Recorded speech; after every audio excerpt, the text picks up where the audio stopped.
She stood over a blood-stained note on the cell floor when the iron door screeched open. The note was folded once, and wet at the corner, as if someone had pressed a bloody thumb to seal it and leave a warning block. "See owns the new one, stay quiet tonight, or pay." The words were ugly and childish at the same time, and the handwriting shook like the writer had tried to look brave, while his hands would not stop trembling. Boots scraped on concrete behind her, and the smell of bleach mixed with sweat and metal moved in like a storm. Men filled the doorway in a slow line, faces hard and hungry eyes, curious and cruel at once, shoulders pressed with old tattoos and fresh scars. The guard who shoved her in had already walked away without a glance, leaving the keys swinging from his belt like a joke. The laugh left behind. The woman looked small, in a grey jumpsuit that hung loose at the waist, but the air around her did not feel small. Her fingers rested open at her sides, relaxed, the way a lake looks calm while a riptide turns underneath. She did not reach for the note again. She did not flinch when a tall man stepped across it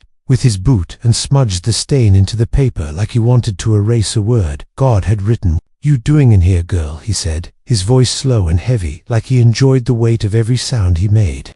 "This block is not for your kind, and even if it was, we do not want you." She met his eyes and said nothing. Silence moved between them like a blade turned flat so no one could see the edge. Other man laughed from the back and called out a bet about how long she would last.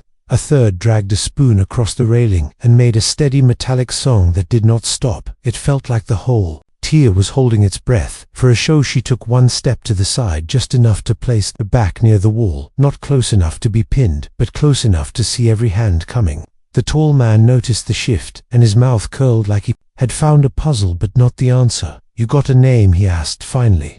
"Maya," she said, and her voice did not shake. He tasted the name like a thing he wanted to break, and then he smiled without warmth. A small man with quick eyes slid forward from the rear of the group and knelt to pick up the blood-stained note. He sniffed it for drama and grinned. "You got mail," he said, and flicked it at her chest. The paper hit and fell and made no sound at all. The prison lights buzzed and flickered, then settled. Far above them, a camera lens turned with a soft click. Maya glanced up, just long enough to mark the angle, then looked back as if she had looked at nothing. Tall man lifted his hands to show he was empty, then spread them wider, as if to say he would not need a tool. The crowd tightened in a ring. No one spoke now.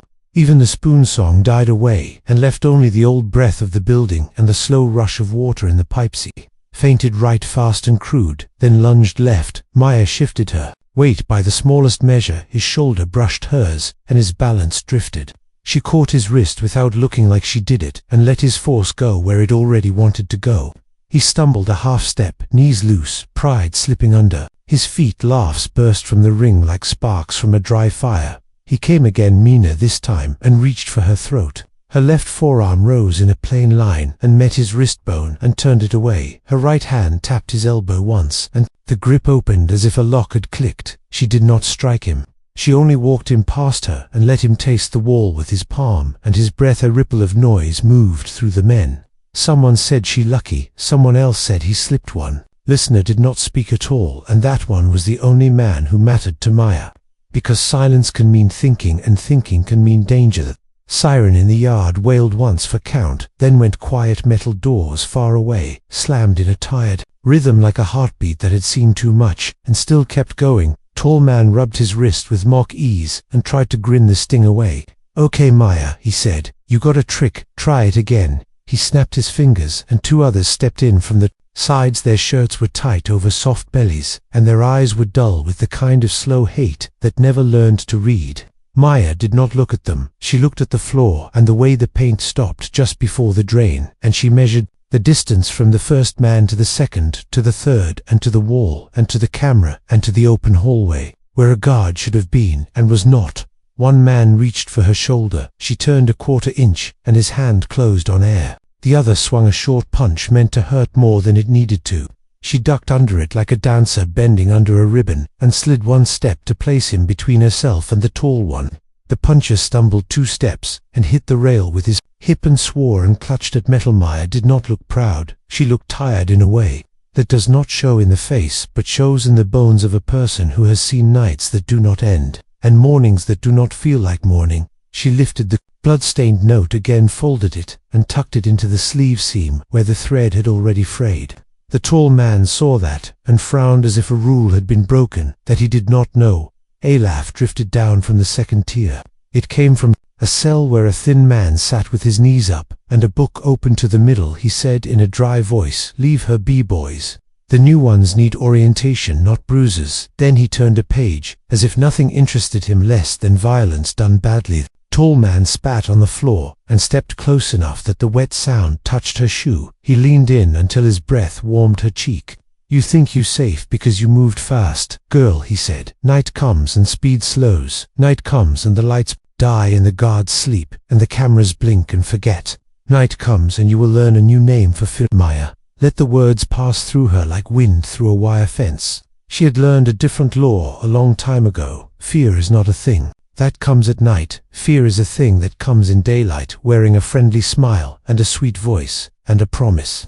She kept that law inside and did not share it from the hall. A clatter came, and a cart rolled into view, pushed by a guard whose uniform was too neat and whose eyes were too bright. "Mealtime," he said, without looking at her. He rang a little brass bell as if they were customers in a polite place and not men in a cage. Trays slid across rails and plastic cups thudded in hands. Ring loosened and then reformed as men grabbed food and wolfed it in crooked lines. The tall man took a tray and held it out to her with a smirk. "Eat," he said. "You will need energy." She did not take it. A different tray came from the thin man upstairs. He lowered it by a string he had braided from sheets, and the whole thing swung gentle and honest right into her hands. No one laughed at him, no one dared. There are men who own noise, and there are men who own quiet, and the thin man owned quiet. Maya nodded once in thanks, and ate without hurry. The food was thick and bland, and tasted like the inside of a forgotten room. Still she ate because a body without fuel is a weapon without a spring. Her eyes kept moving even as she lifted the fork. Left rail chipped paint at shoulder level right corner, a screw missing from a vent, cover ceiling light humming high then low like a weak heart. Camera tilt slow, fast, slow as if someone behind the glass was new at his post. Every piece went into a map. She did not draw on paper. The tall man watched, and his frown returned. "Who taught you to stand like that?" he asked. She shrugged. "A coach," he said. "A father." A brother's silence. Again he leaned closer and peered at the tiny scar under her jaw, a neat white crescent, hard to see unless you were searching for ghosts. He looked at her knuckles and saw the skin smooth, not torn like the skin of a brawler. He looked at the way she set the tray down square and centered, and the way her toes pointed to the line of danger, not away from it. Something in his face changed. Confusion first, then interest, then caution. The guard with the neat uniform stopped at the end of the rail and spoke into the radio on his shoulder. His lips formed words he did not say out loud. Maya could read lips. "See block transfer, complete new intake, female hold for assessment, notify warden." 2 words were mouthed by mistake at the very end. "Special handling." She finished the last bite and set the fork neatly across the tray. She felt the old ache in her right shoulder. "Speak up just once, like a friend." Tapping the window from outside. "It would be a long night." The men scattered back toward their cells as the bell for count rang again. The tall man stayed where he was and stepped aside only when the thin man upstairs cleared his throat softly and said a single word. "Enough." Maya walked to the bars and wrapped her fingers around them, not as a plea but as a test. The steel was cold. Cold makes hands honest. Her pulse steadied. Her breath found its rhythm again. His shadow moved at the far end of the tier, where the hallway broke toward the admin wing. 2 guards, 1 nurse with a cart behind them, a man in a suit that did not belong in a place that smelled like bleach and metal and fear. The suit wore a face that smiled with everything but the icy. Stopped in front of her cell and let his gaze travel over the ring of men who had gathered again, without meaning to. Then he looked at Maya. He did not look at the name band on her wrist. He looked at her stance, her hands, the set of her shoulders, the steady line of her jaw. Heat nodded once like a person who has found a lost coin in a street and knows exactly what that coin can buy. "Good evening," he said to the guard. Instead of to her. "We will take the new inmate for private orientation." The guard shifted his weight and glanced at the camera. "That is not normal, sir." The man in the suit kept a smile. "This is not a normal inmate." Keys clinked. Locks spoke in their heavy language. The door slid back with a tired Samaya did not step out at once. She looked past the man in the suit to the nurse. The nurse kept her eyes on the floor. Her fingers trembled. Around the handle of the cart under the top tray, a corner of paper showed a faint smear of red, just like the note had shown on the cell floor. The man in the suit lowered his voice so only she could hear. "I know what you are," he said, and his eyes glittered with a joy that felt wrong, "and no one else in this place has a clue the word. You hung in the air like a hook." Tall man shifted near the rail, trying to listen, and failing. The thin man upstairs closed his book without taking his eyes off. The scene below Mia stepped into the hallway, and the guards formed a loose box around her. The man in the suit walked ahead, as if leading a parade, and the nurse rolled the cart behind them, like a shadow that had propped to be dragged. They passed under the camera, and Maya lifted her head just enough for the lens to catch her face straight on the red light beside it, blinked twice, then steadied. A small signal, a small mistake, or a message meant only for her. The corridor bent left, then right. The smell changed from iron and sweat to old paper and coffee. They stopped at a grey door with a wide glass window inside. A room waited with a table, 2 chairs, and a file thick enough to hold a life. The man in the suit opened the door with a card. "Swipe and a smile after you," he said, and gestured like a gentleman at a party. Maya stepped to the threshold and paused. On the table lay another folded note, this one clean, this one placed with care on its face, a single word written in a hand she knew as well as her own heartbeat. Delta. Her chest did not move for one long second, her eyes did not change. Only her right hand curled by a hair, as if it remembered a trigger that was not there. She looked at the man in the suit. He looked delighted. "Welcome home," he whispered from the ceiling speaker above the door. A voice crackled alive, a voice not from the prison network, a voice that reached past walls and wires and rules. "Maya Lane, if you hear me, do not go in." Every head turned at once, except hers. She was already moving, and the door was already closing, and the next sound was the sudden slam of an emergency lock dropping into place.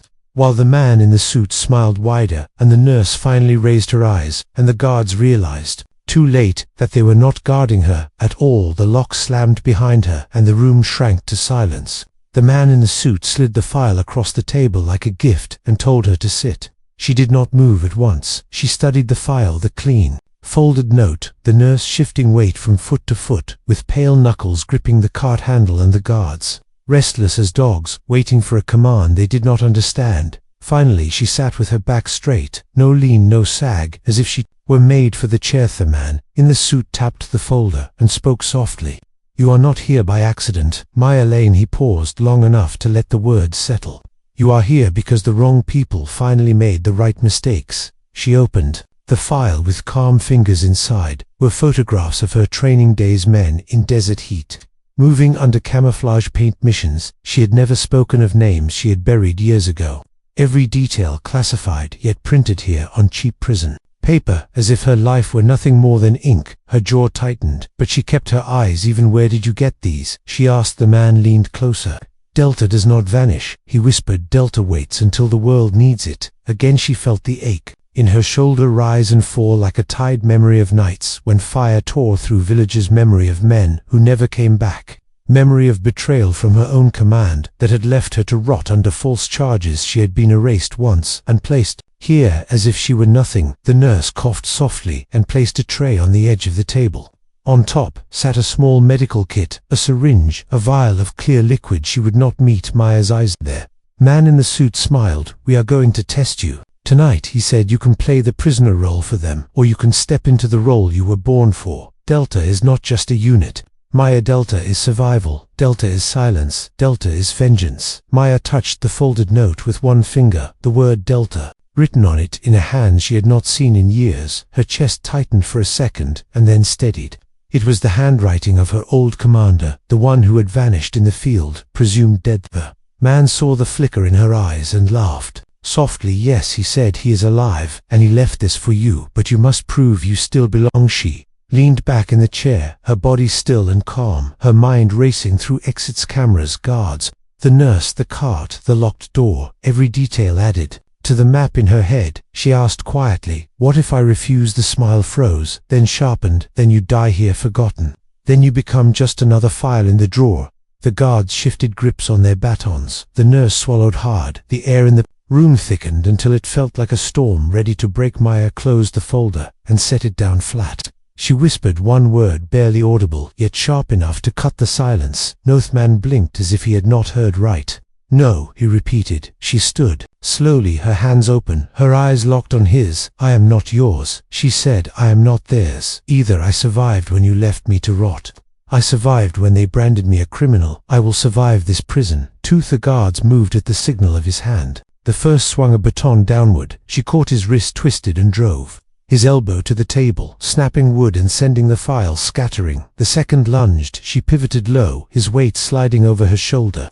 She slammed him into the wall. With a crash that shook dust from the ceiling, the nurse screamed and the syringe rolled across the floor. The man in the suit stepped back, clapping his hands once with delight. As if the violence were the proof he had sought. Perfect, he said, breathless. Perfect, she still has it. Maya turned her eyes on him, and for the first time he flinched. This is not for you, she said, cold as winter. Then she grabbed the chair and shoved it under the door handle. As alarms began to welter, Nurse fell to her knees, clutching the cart. Please, she begged, please, you do not know what they will do if you fail them. Maya crouched to her level, steady eyes burning through fear. Who wrote that note? She demanded. The nurse shook her head, sobbing, but her lips trembled. Around a single word alive. The sirens cut through the walls. Men shouted down the hall. Boots thundered closer. The man in the suit straightened, fixing his tie, even as chaos crashed around him. You cannot run, he said. The whole prison belongs to us. Tonight Maya felt the folded note in her sleeve, the word Delta pressing against her skin like fire. She whispered to herself, not to him, not to anyone but herself. Then I will take it back. The door rattled, fists pounding metal keys, jingling locks. Grinding. The thin man upstairs had warned her with silence. The blood-stained note had marked her before she even entered the cell. The voice in the speaker had told her, do not go in every piece of the puzzle, circled now to one truth. She was not a prisoner anymore. She was a target, and the hunt had just begun.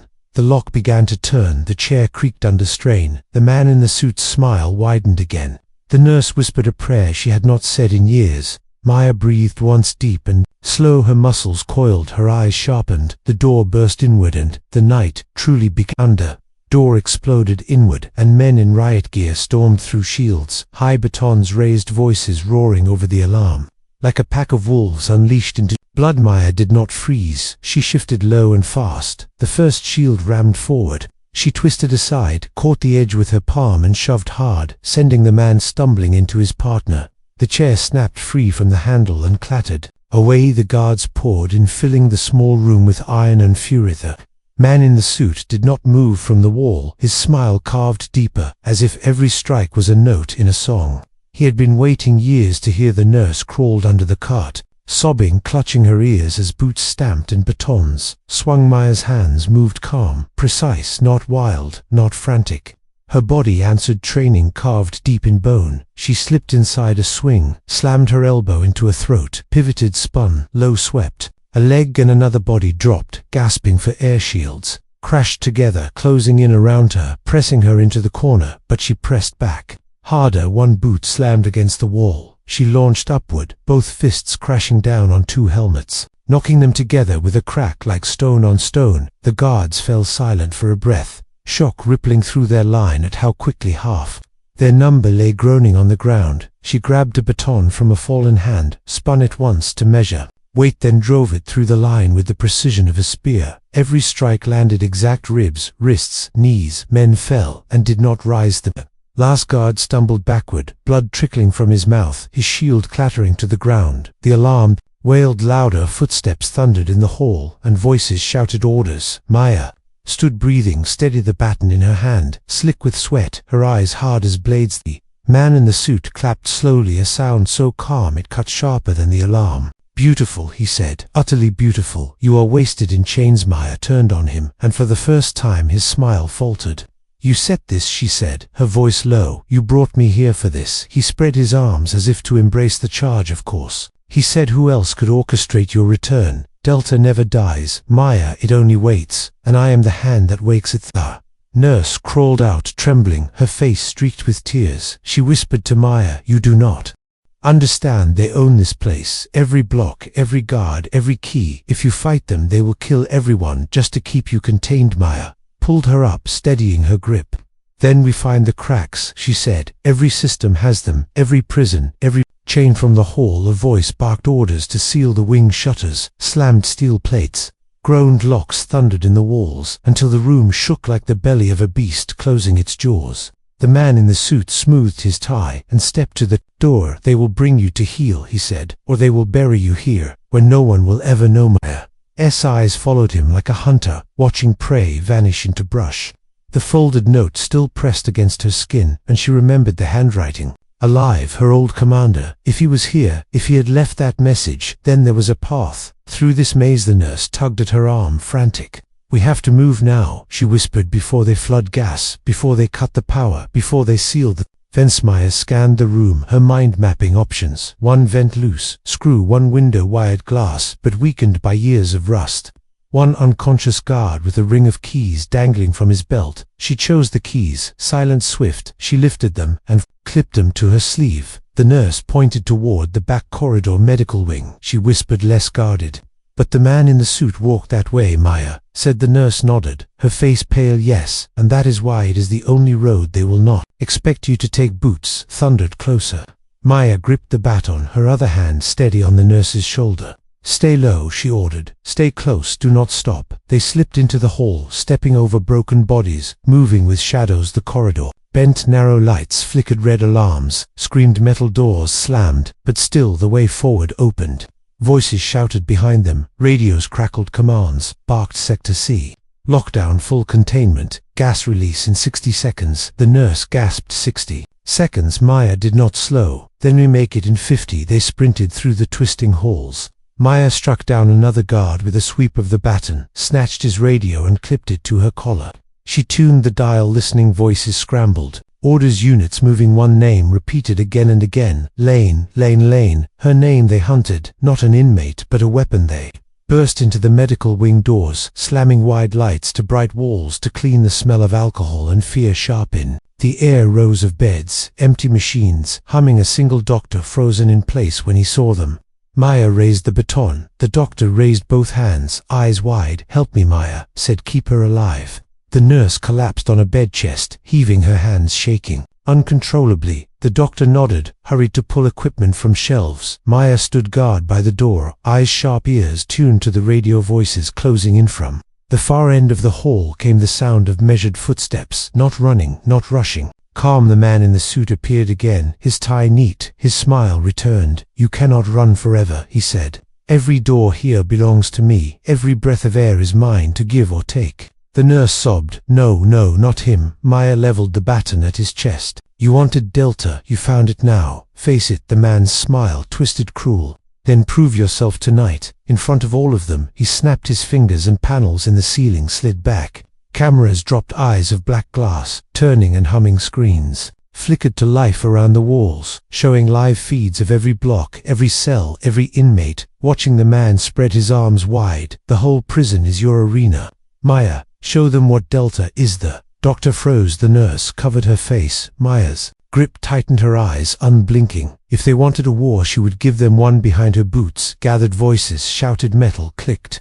The entire wing was closing in. Maya whispered low to herself, "Not prisoner, not prey, hunter." And with that, she moved forward into the circle. As the cameras fed her every motion, the medical wing became a cage of light. Cameras staring down like vultures, waiting for the first drop of blood to fall. The screens on the walls flickered, showing her face, her stance, her steady eyes. Every inmate across the prison watching, as if the show was their only breath of freedom for the night. The man in the suit stood at the far end, hands folded behind his back, smiling like a priest who had summoned a miracle. Behind him doors slid open, and a line of men entered. Heavy boots, shields raised, armored chest plates, black visors hiding their eyes.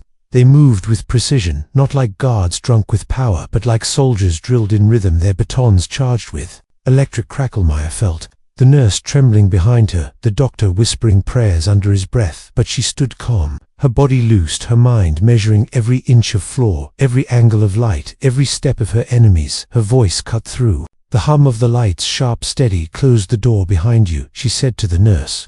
The nurse hesitated. "Do it," Maya repeated. The door slammed shut. The locks clicked, the sound final like a drum beat. First soldier stepped forward, baton humming. With blue light, the man in the suit gestured as if inviting a dance. "Begin." He swung fast downward, brutal, meant to crush bone, not to test her. She sidestepped, just enough the strike split the tiles, sparks flying. Her baton rose and cracked across his wrist. He grunted, but did not drop the weapon. She drove her knee into his ribs and spun him sideways, slamming him into his partner, breaking the line.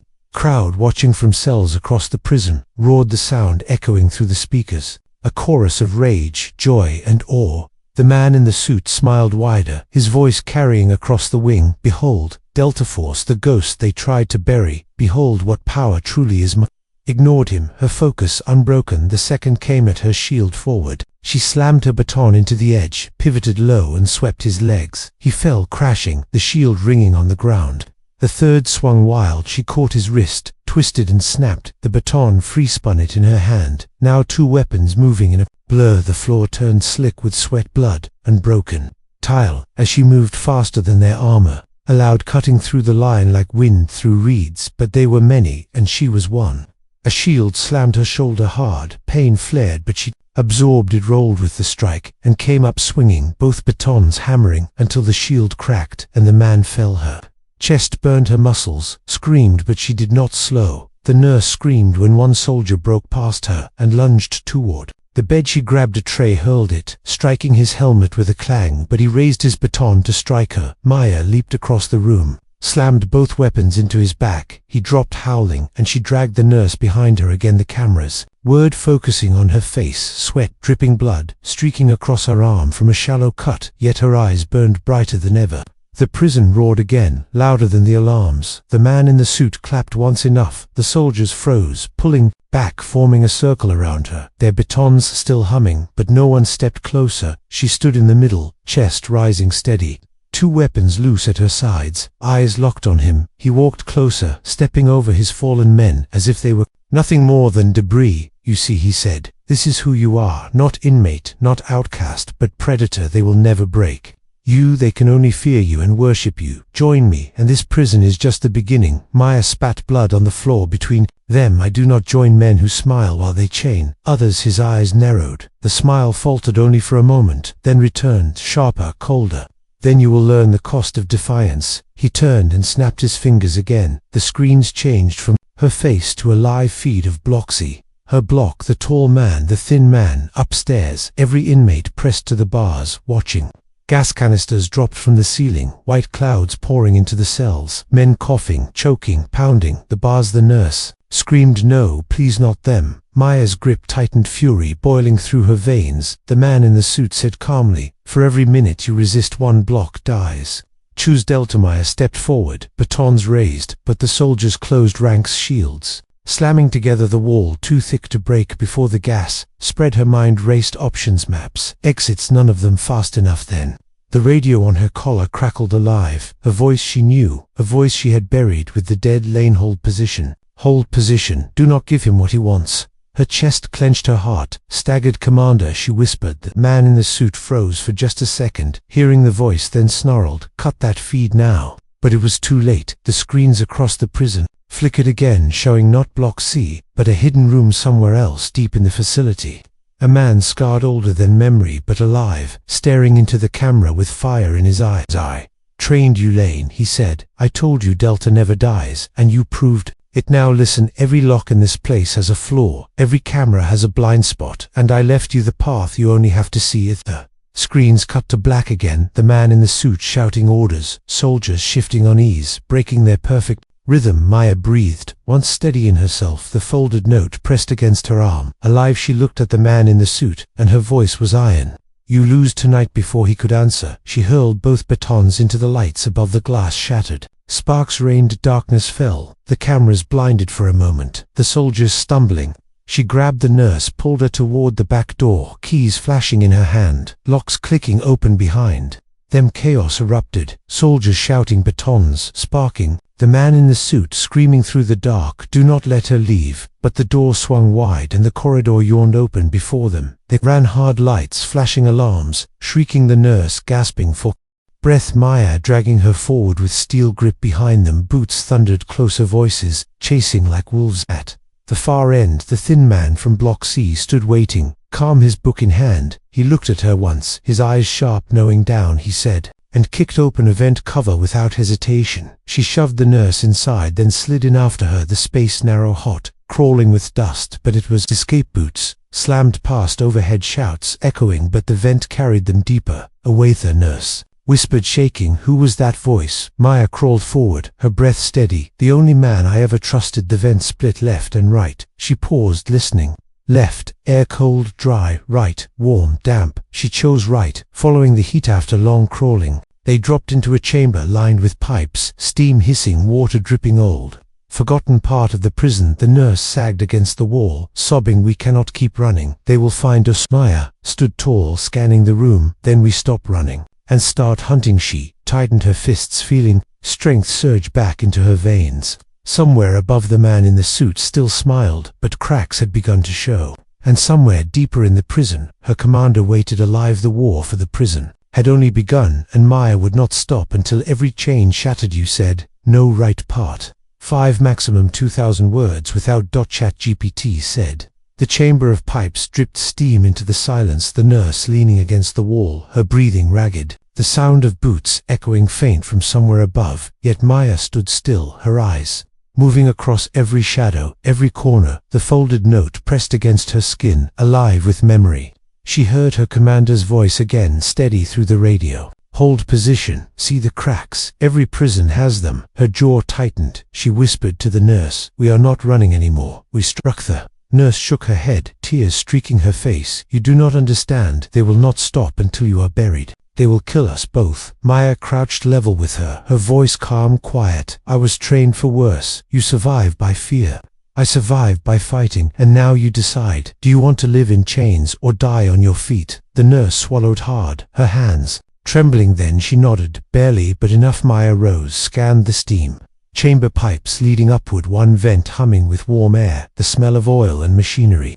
She traced it with her eyes, then said softly, "This leads to the generator core. If I take their light, I take their Toshi hoisted the nurse to her feet, guiding her along the slick floor. The echoes of boots growing louder, closer. They crawled into the vent, the metal creaking under weight. The passage was narrow, their breaths scraping against steel, but Maya kept steady, every inch mapped in her mind. Behind them faint voices filtered through, the man in the suit, cold and calm.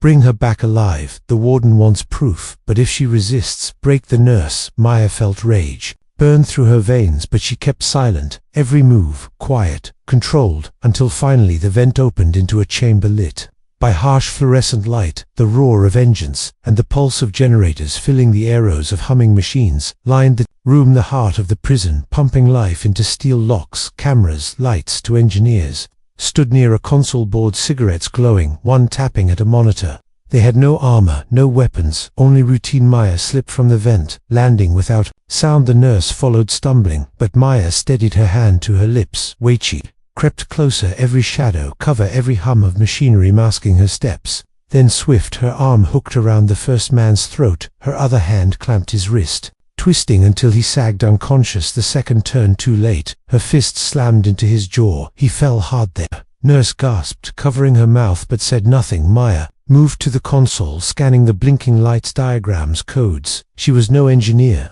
but her commander had taught her the basics years ago. "You do not need to know everything, Lane. You only need to know how to break the right bone." She found the emergency cut switch, covered with a plastic guard and a code lock. She entered numbers from memory, old sequences from training, and on the third try the panel beeped open.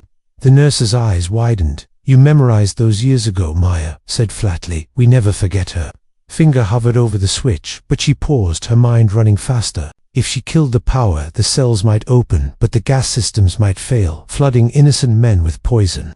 If she left it running, the man in the suit would continue to choke blocks. One by one, the radio crackled again, her commander's voice. "Lane, if you hear me, do not kill the core. Cut the grid in sections north wing first. That is where he hides his servers." Maya's breath steadied. She tapped the controls, her fingers flying. Sparks shot, lights flickered, one half of the prison falling into shadow through the walls. She heard chaos men shouting, inmates roaring, metal clanging against bars. The nurse whispered, "You are freeing them." Maya answered, "They were never my enemy." The screen above the console blinked alive, the man in the suit staring into the camera, his smile thinner, colder. "Clever," he said, "but every move you make, you play my game." You think you free them, but you only tighten the noose around your neck. Maya stared back, her voice cutting like glass. Then watch me break the rope. She smashed the camera with her elbow, sparks raining, the screen dying.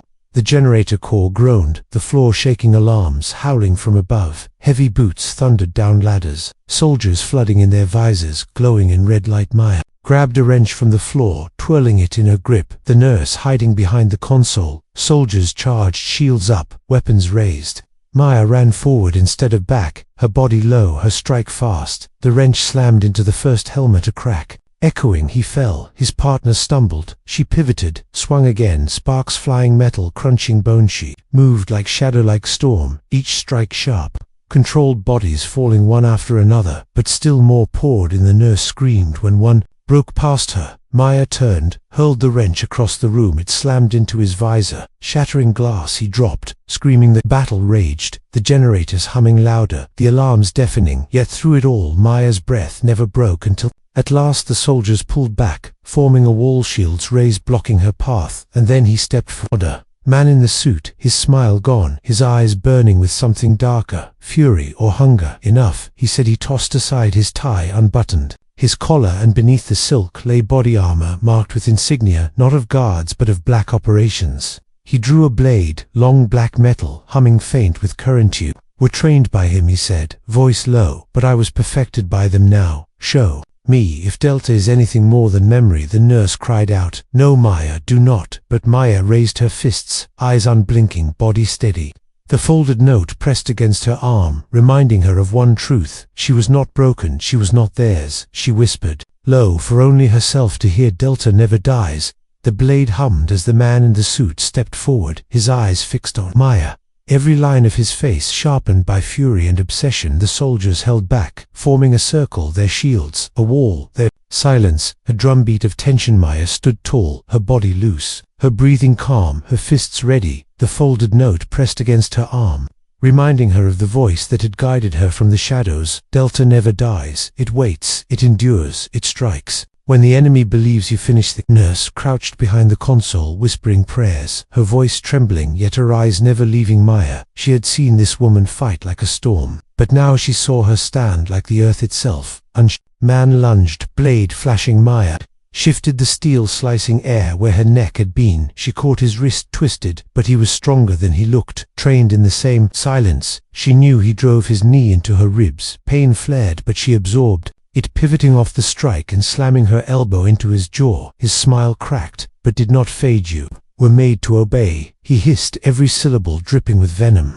I was made to survive, she answered, her voice sharp and steady. They clashed again, blade against bare hands, sparks from steel colliding with force, each movement watched by soldiers, each sound broadcast across the prison. Every inmate pressed against bars, eyes wide as the screens showed her fight. Every man who had written her off as prey now saw her as something far greater. The man swung downward, hard enough to break bone. She caught his arm, twisted the blade, scraping her shoulder, leaving fire across her skin, blood rising, but her grip did not break. She slammed her forehead into his face, his nose cracked. He staggered but laughed through blood. This is Delta, he gasped. This is power. This is what you were made for.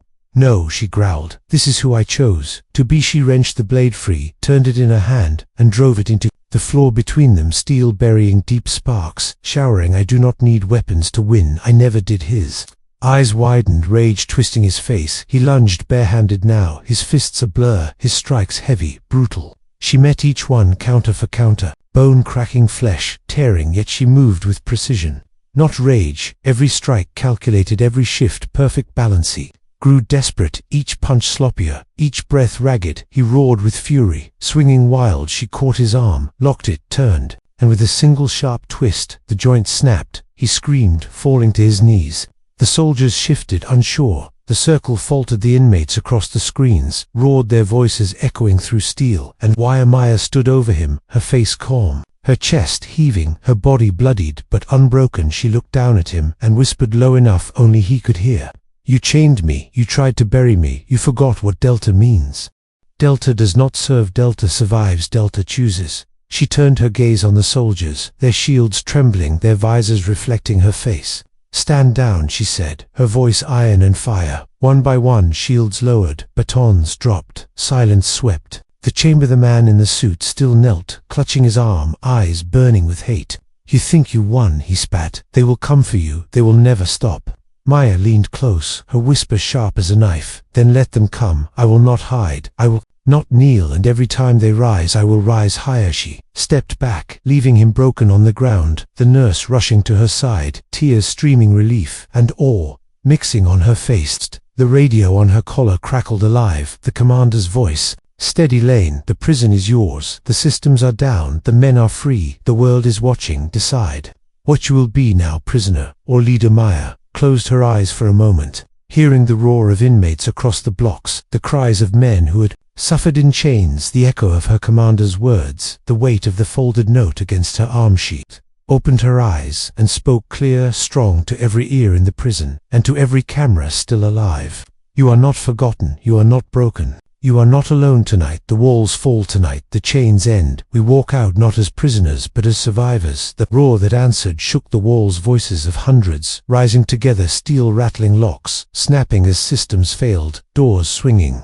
wide. The nurse clutched her hand, sobbing with relief. The soldiers lowered their eyes in shame, some stepping aside, others dropping to their knees. Maya walked forward, leading through the broken line, past the fallen man in the suit, who could only watch powerless as the tide he built swallowed him whole. The gates opened, the night air rushed in, cold, sharp, honest. She breathed deep, the sky wide above her, stars burning fierce and free. The commander's voice came again, soft this time, proud. "Delta never dies, Lane. You proved it." She touched the note one last time and whispered back, "Delta chooses." Behind her, the prisoners walked free beside her. The nurse smiled through tears. Before her, the world waited. She had been caged, betrayed, forgotten, but she walked out, not broken, not lost. She walked out carrying the lesson carved in blood and fire. Sometimes the world will strip you of everything. Sometimes it will bury you and call you gone, but only then do you learn the truth. Survival is not the chains you endure. Survival is the choice to rise again. And with that, Maya stepped into the night, leaving the prison behind her, forever. The end.